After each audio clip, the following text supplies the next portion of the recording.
I guess it's going. Yes. Yeah. Let's we do it this way. Oh, no, it doesn't No. display properly. Okay, let's do it this way. Hi, it's Rachel. It's Monday night. I'm in, where am I? Southampton, and we don't have a show tonight, thank God. I've had a strange day. I had a digs in Southampton, but it wasn't in Southampton. It really was in Paris, and so I had to change it, and I've changed it. It's just a whole bunch of stuff. I changed it. I'm now with a lady called Miss SAM BAX, who is very, very interesting, and I'm starting to work on a project called Digs. There was a show called Digs, but this is like Digs proper, what the actors go through when they're touring anywhere. We stay, well, especially in the UK. In America, they set you up at hotels and you pick your own rooms and all that kind of stuff. But here, they leave it to you, and you're at the mercy of everything. And usually you go and have the Digs list, which is at the theater. But they've got a new thing called theater bookers, which finds it for you, and they give you a selection of digs and hook you up with the hostess or host. They take a 10% commission. So I'm with the host of my Southampton digs, and that's Miss Sarah. Hold it, Sarah. Oh, Sam. Sam, I'm going to call you Sarah. No, but you just get yourself in there. They know what I do. There we go. Hi. More. Yeah. Why did you start doing this? I I don't want to look at me. I was working for a local homeless charity and got made redundant. I've got a spare room really close to the theatre, and I'd seen around Christmas a friend of mine was looking for a place for a musician who was touring, who needed a couple of nights to stay, and I thought, oh, do you know, I would really like to use my spare room and give people a place to stay who are travelling with the theatre, give you a home from home for a week or two. And I'm really interested in theatre and musical theatre, the arts, and I just thought it would be a really good opportunity to have lots of really interesting people come through my door and share some experiences. And, I mean, isn't it kind of scary, having strangers in your home that you don't know who they are? Well, no, it's part of the fun. Particularly, I mean, it's coming through a vetted site, so I know where you work. I mean, there's not much you can get away with. Well, if someone was really determined to do something, they could do all kinds of stuff, really. They could, but I've travelled on my own a couple of times before. I spent 6 months travelling the US on my own, walking around lost in Queens with 3 massive backpacks looking like the smallest tourist, and I've travelled around and been able to be okay so far, so I thought it would be nice to provide that for other people. And I guess the main thing is that you're not afraid. Oh no, not at all. I'm excited, much more excited than afraid. I'd never be afraid. I'm opening my door to people that are travelling with a purpose and a reason and wanting to share their skills and art, and that's really good. I'm happy with that. And how long have you been doing it? Oh, you are my second proper guest. I had a lovely guest, Stuart, a couple of weeks ago, who was a sound tech on the Titanic musical, which is currently on its way, shipped off to Belfast. And very excited to have you here with Officer and Gentleman Tour. And the Titanic is a good place for it to have started. Why is that?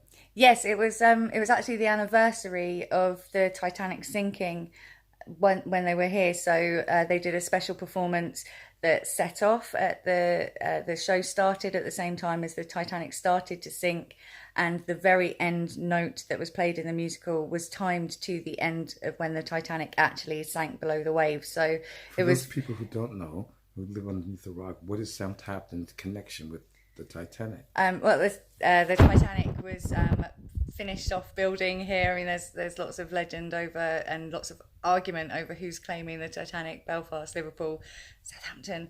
But Southampton sailed from here, so most of the crew. Sailed from The Titanic sailed from here, sailed from just around the corner from here, We walked around to the shop earlier, and you can see a giant, one of the big cruise ships is in at the moment, and there's always big cruise ships that you can see from Southampton. But yes, the Titanic sailed from just around the corner from here, and most of the crew that went down with the ship were local Southampton men. There's a big Titanic memorial up in town, so we're very proud of our Titanic history.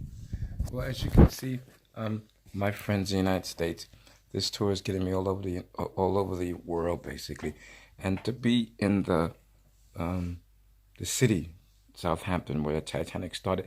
Are there ghosts and legends and all that kind of stuff? Oh, there's loads of legends. And Southampton's it's a medieval city, so we've actually got a medieval bar gate in the middle of town.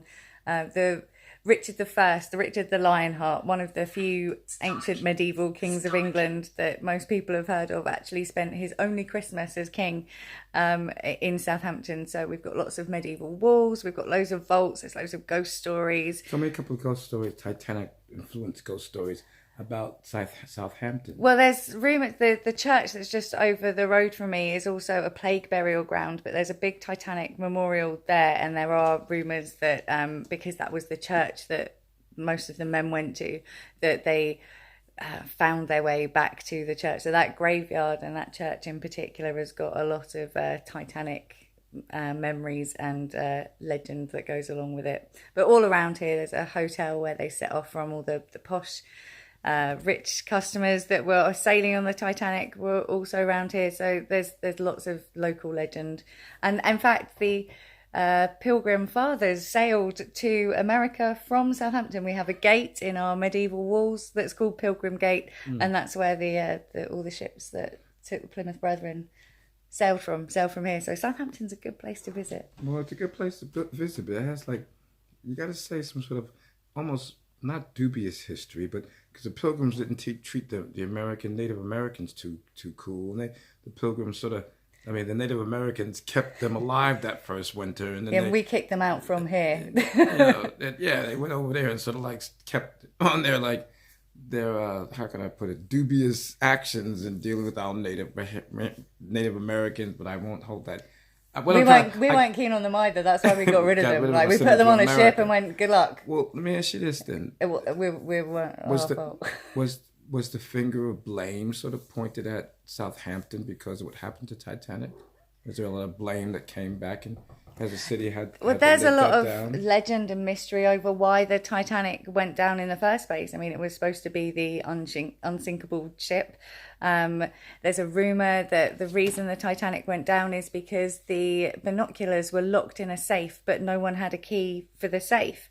There's a rumour that there was a fire on board that wasn't picked up in Southampton. Sam, what I'm saying is that those are consequences and those are actions of it. What I'm saying has the finger of blame come to Southampton because this is where it started, this is where it was built, these were the people that actually were on the boat, the guy that actually built the ship, and all those people that were in charge of the ship were from Southampton. So did Southampton have to suffer any sort of like finger of... Not particularly, just that there's recent looking at it that there was a fire that was on board in Southampton before they left that wasn't ever spotted, but there's never really been any blame on Southampton. I mean, there's even rumours that they swapped the ship in Belfast and it wasn't actually the Titanic. There's so much Titanic legend rumour. That the ship that sunk wasn't the Titanic? Yeah. So there's a whole documentary on that. So look inside it. So what was it if it wasn't the Titanic?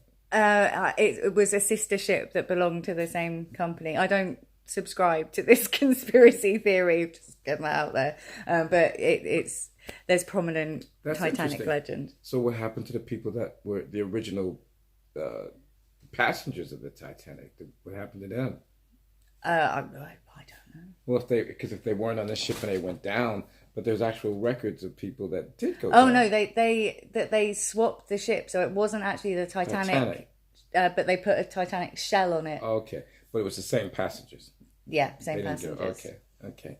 What brought you to Southampton? I'm born bred in Southampton. My parents met on a blind date many moons ago, and they're still very happily together 40 years later.